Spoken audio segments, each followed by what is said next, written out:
Ang Pilipinas dunay history, halandumon nga mga kaagi. Ang unang nakadunggo dinhi, mga insik nga negosyante, dinhay insik nga kontrabida.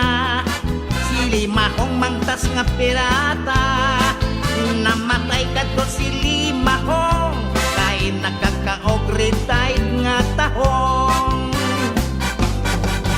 Pagkamot may Magellan sa Sugbo, nagsakay siyag submarino. Midali siya sa pagkawas, kay misuol iyang almoranas.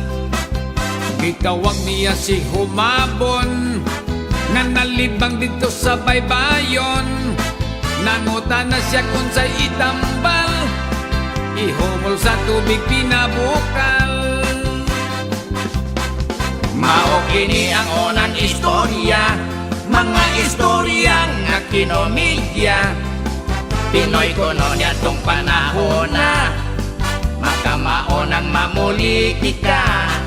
Mga Bisaya wa pabintaha, kay sa dihang gihimo ang kuta. Parelax-relax, patuba-tuba, kay nakakickback man sa kasila. Sila pula po dito sa Mactan, nagpahibalo sa katauhan. Nga kaslon siya sunod bulan, ang ninong niya si Magellan. Nagtawag dayon silang pare, apan katong pare mi domili. Sila pula po gipapauli, ay wala pa kuno matuli.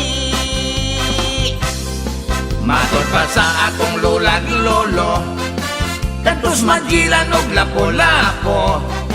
Dihang silang duha nagkaaway, nagpinsingay wala mga matay. Espada ni Magellan baliko, kung mulukso siya magtabyog-tabyog. Kang lapo-lapo sab nga kampilan, wala makadolot kay Dong Olma.